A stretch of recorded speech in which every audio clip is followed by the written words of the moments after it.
Hello, world. Hello, world. This is my first attempt doing this Twitch thing, recording something.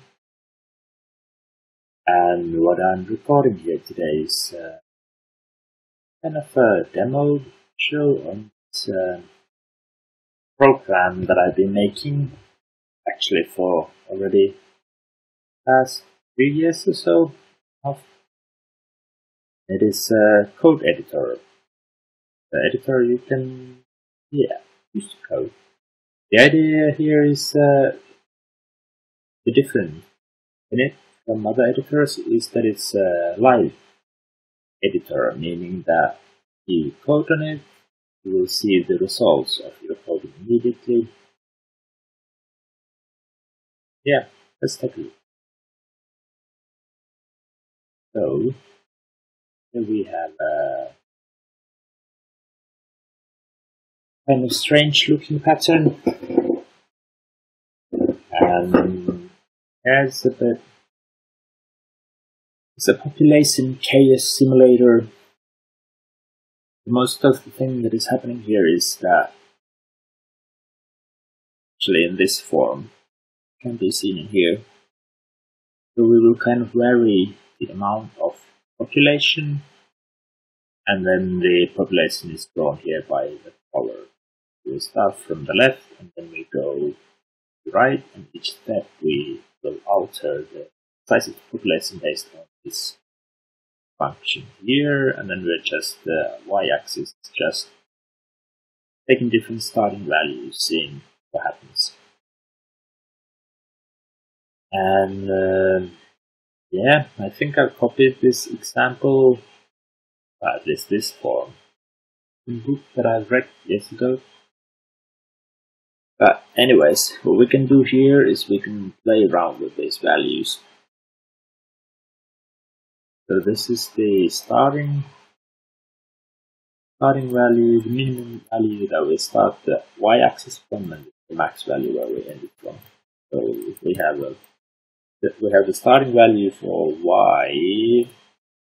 Yeah, should be quite fingers. I don't think you can see that.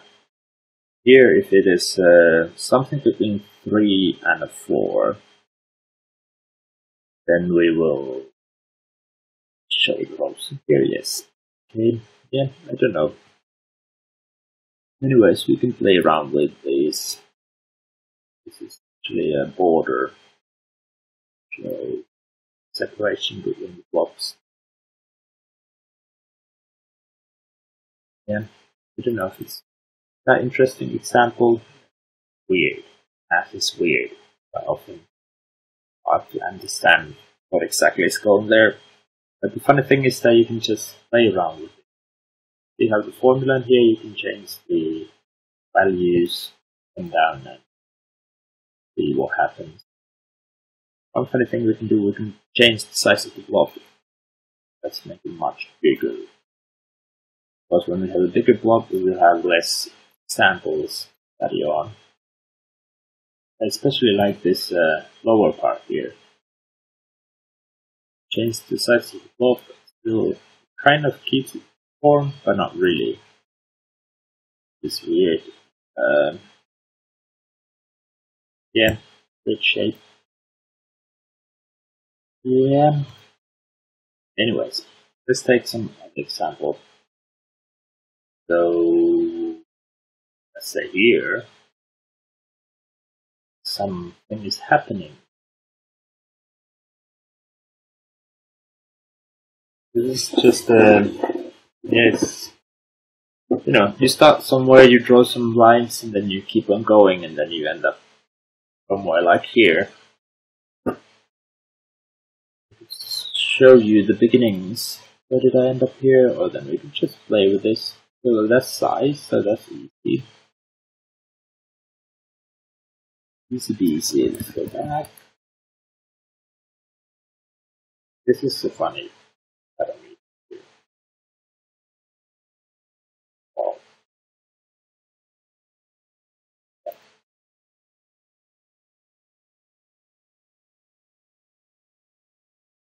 Yep, well, that's that. Anyways, so with this editor you can code animations, games, HTML, whatever, what have you. And there's quite a lot to it. I don't know how to actually dive into it, so I'm just playing around here.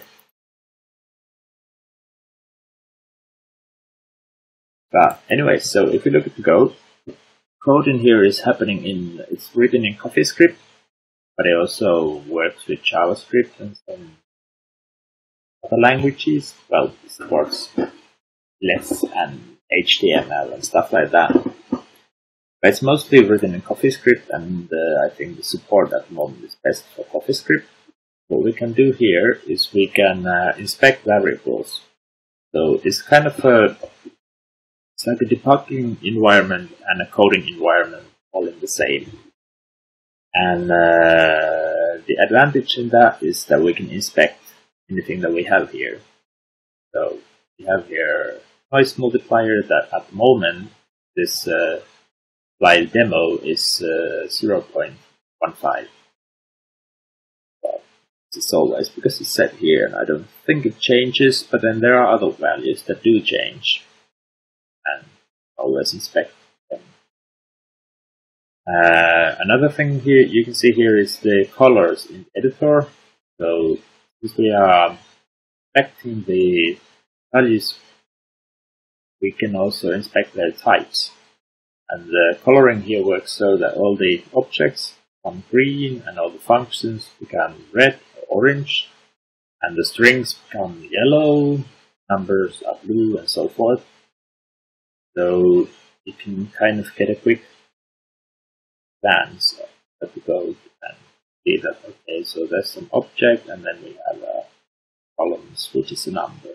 So quite often in JavaScript you end up writing the type one way or another into the name of the variable, but here you don't really need to do it. You see, well, most of the types. So we have some white types in here, and for those we don't know the type because it's a function, and then since the type depends on what attribute is given to this function, in this case called bug, then it might be anything.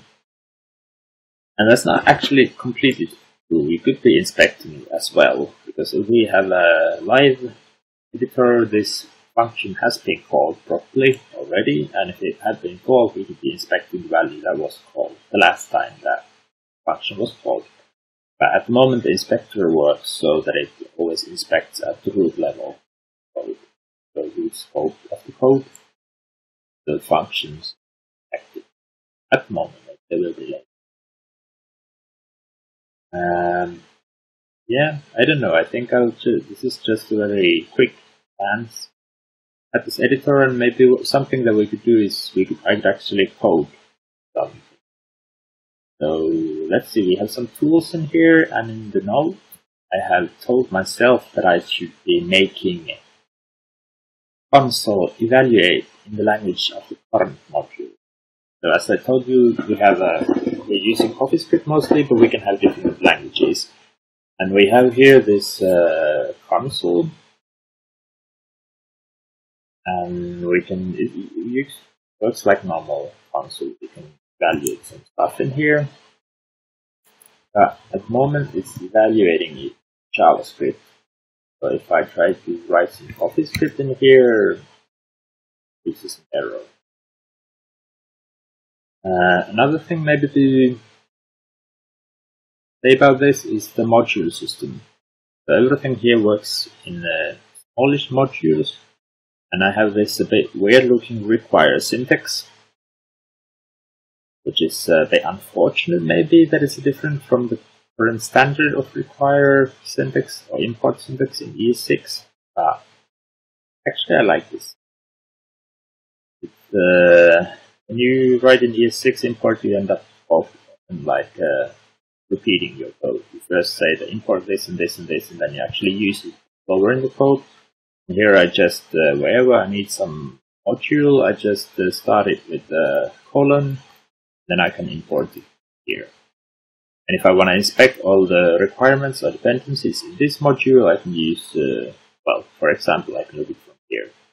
So we have all the dependencies for this game troopers listed in here, and if I move over those dependencies, they will be highlighted in the code, so I can define them. So we're looking at the console, or we want to play with the console, so let's move to the console module. Console module don't have any graphics, it's all code. So we have we have stuff here. It's quite a big module. We have things like history. So we have all the stuff that has been written into the console before. So you can debug it. Like when you debug inspect the code or variables, you can inspect them either directly up here by hovering them, or take it and into a different window. So yeah, we have history, we have all kinds of functions. This is input key event that gets called when I type something in here. And press the enter or press any key. So we have enter, up and down functions, either scrolling through the history or evaluating the new input.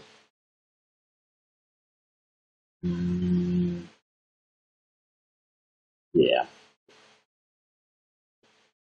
So what I wanted to do was to make sure that when we evaluate the code in here, we should evaluate it in the language of the module that we are editing at the moment. So because when we type something here, we are using the same inspect that is used for the debugging the variables in the code. So let's say we type here in events.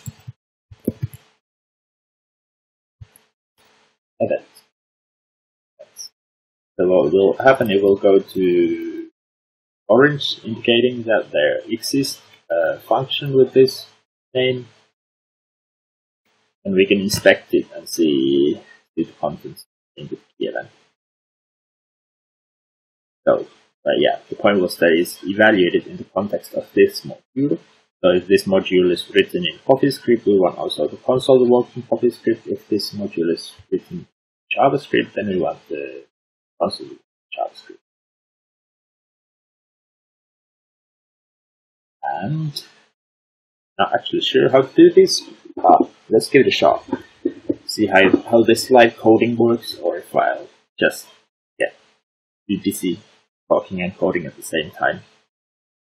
So we have this evaluate input in here. This is where we inspect value. We use the compiler module to inspect it, and we just push the current value from the input element. To this element in here. So what we want to do here is we want to compile value inside this input, the different language, before we evaluate it or inspect it. What we need is we need to know the language that the current module has. So by default, just as a side info, by default the language is always script, because, well, that's what it is mostly used in this editor. But we can also, if we want to use JavaScript, it happens by indicating it in the beginning. So we have this hashbang syntax, and then we say JavaScript. So we can see what happens. If we change this module into JavaScript, the syntax highlighting changes, and also we get an error because we're trying to evaluate this in JavaScript, and that's not going to work. So this we have the compiler module that we use to inspect it, but we have another module called languages. And in the languages we have a value called current, We can see it from here. We can we have this autocomplete with tab, and then we can see the different values in the languages module, and we can see that is object and that's a string. So we have the languages.current. When we evaluate it, we can see that currently the language is CoffeeScript. Now we could check that this actually works. We go, let's search some module that is written in JavaScript. So let's search for the husband.js. Let's go for Bluetooth battery. So this module is written in JavaScript. So if we type here languages.current and if we evaluate it, we see that it's JavaScript JS.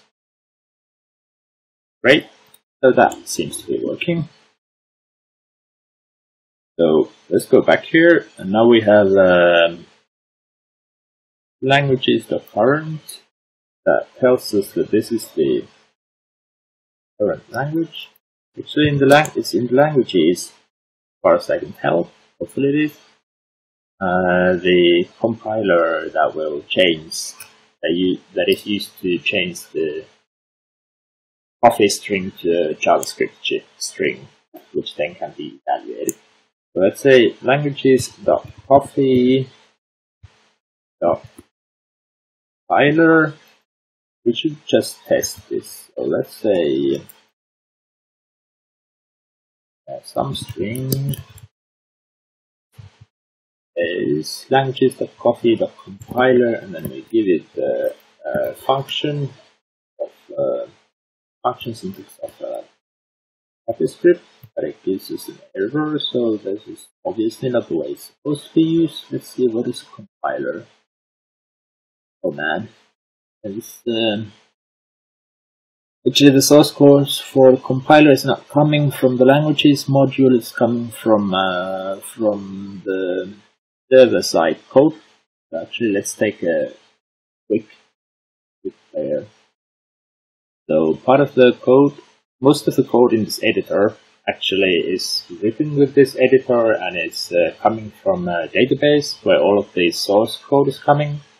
But there are some of the source code that is written in traditional file format, and those are, well, we need to go to the source code to inspect them.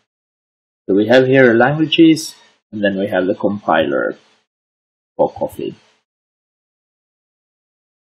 So it doesn't simply take the source code, it takes also the namespace and the module name, and then the source code. There's also the inspector, so it's quite a lot more complicated than I thought it would be, or remember that it would be. Yep. So make this work. Yeah. I'm thinking this is probably not. I'm not sure if this, but let's see. Okay, so now in the languages module, let's go back to the console. We have a test in here. So instead of just giving the source code, we need to give it all of this. We'll take it from here. So namespace, let's just say about that for string and the inspector. Okay, and then the sum string ends up being quite a lot more complex than we have here the foobar namespace. So we are saving it in some module. Yeah, we're defining module name, blah blah blah blah blah. So actually this part is the one that we only want to have. So let's go to the languages module and see if there's something a bit more simple that we do.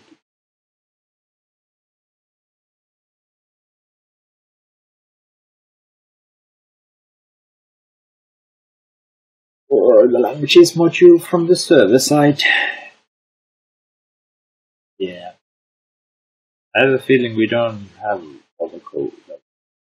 We should have like a compiler should be a two-part function, we should have the part that actually shows the insights of the compiled source code and then the wrapper code outside of it. So now we're getting the whole wrapper for a module, and that's not what we want when we are simply inspecting the string.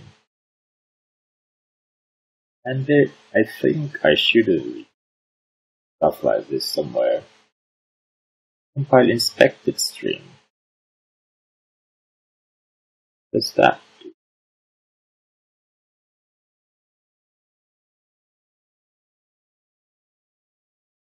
Yes. Oh, this might be the one. Oh, let's try that one. So, language is coffee.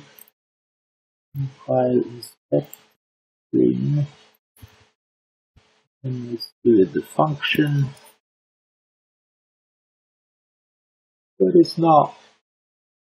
And this mainly does the modules. That's here. And it changes the module shortcut to something that can be evaluated in JavaScript. So that didn't help us either.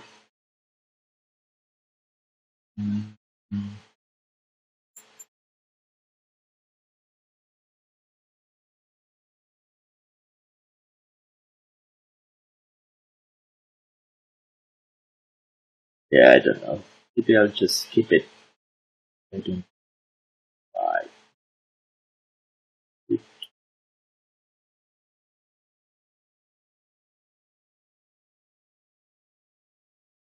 Yeah, the ugly solution would be to use just make it special. Well, maybe for this example we're just gonna do the ugly solution. So we're not gonna use the languages module, but we're gonna do our own evaluation. So we're gonna say that the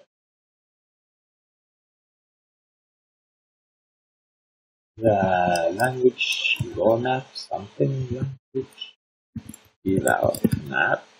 Then if the language is coffee, then we have function with the source code given to it, and it will return coffee script compile source code. If it is the JavaScript that is given, then we will return the JavaScript as this. So we have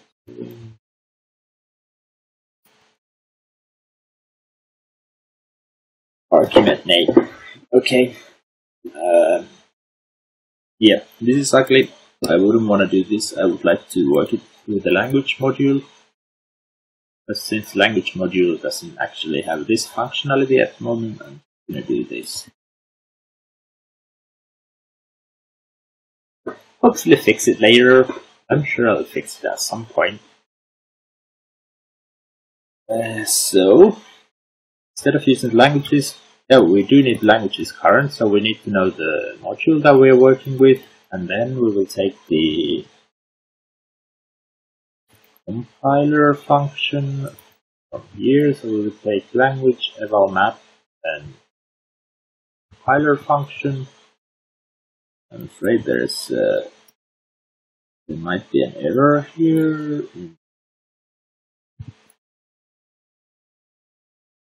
We do this just in case. If I remember it correctly, if I type this require function right next to the this character, my mouse is not quite working at the moment. It might not. I'll do it the safe way now. So we have the compiler function language eval map, and then assuming that the language that we have is coffee or JavaScript, we have it. If it's not JavaScript or coffee, then we don't have it, so we have to make sure that we make a null check here. So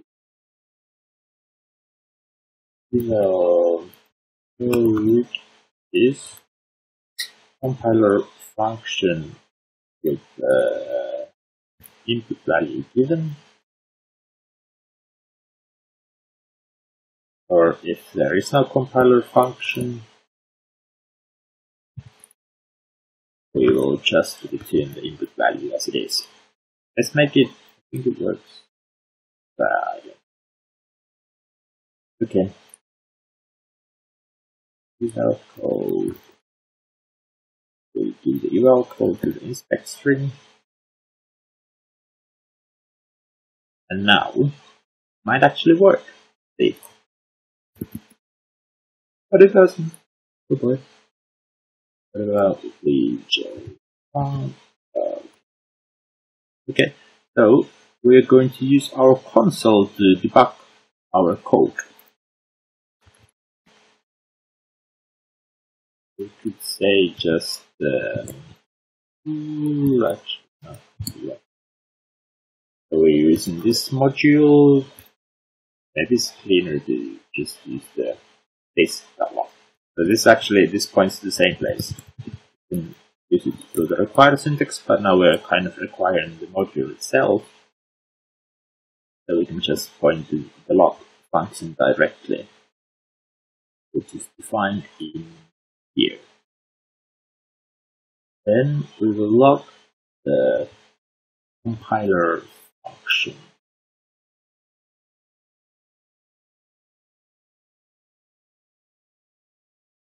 Only happens now. Compiler function, I think, looks good. About the eval code.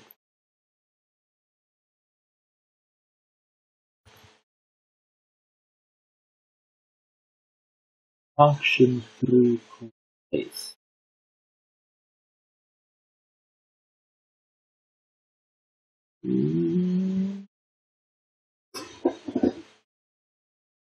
Okay, so it returns executable coffee script. So we would like to have just the bare coffee script. I think this works by this compile function. Fortunately, it's minified, so we can't really tell much from here. But if I remember it correctly, we have to say bare true, and then we will only get 3. So that's right.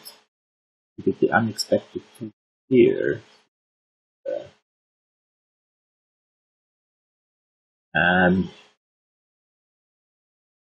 we have this surrounding parentheses, surrounded by parentheses. That probably will give us a compile error because we can't.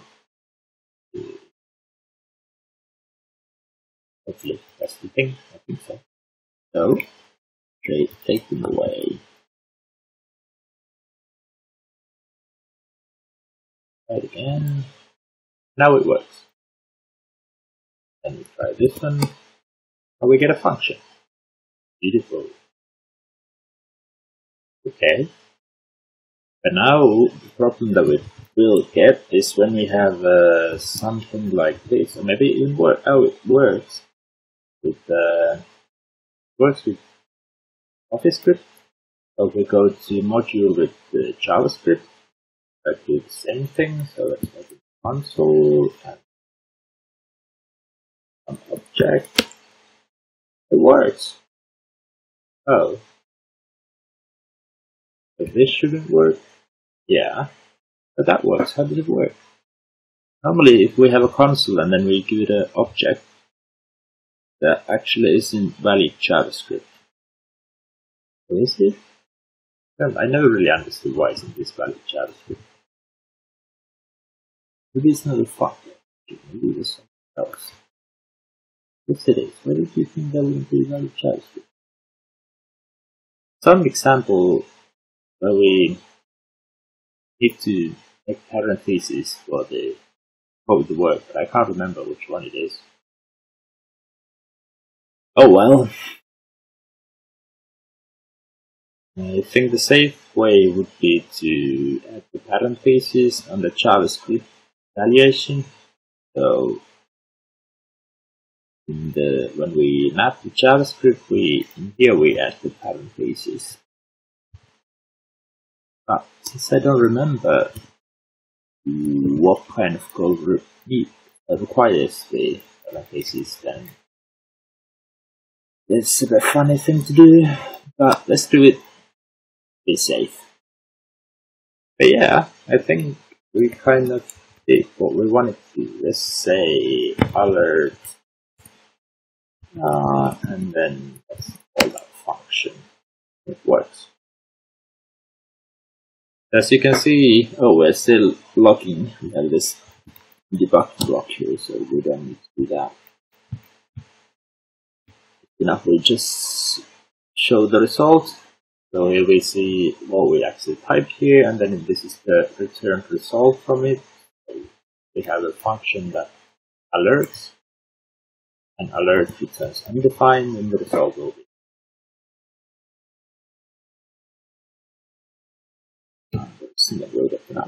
It works. Great.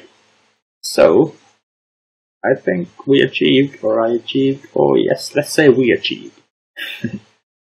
What was the goal in here? Hopefully this will not be this should not be the only one video by this that I will be making, but for now, I think that was it. So, bye bye.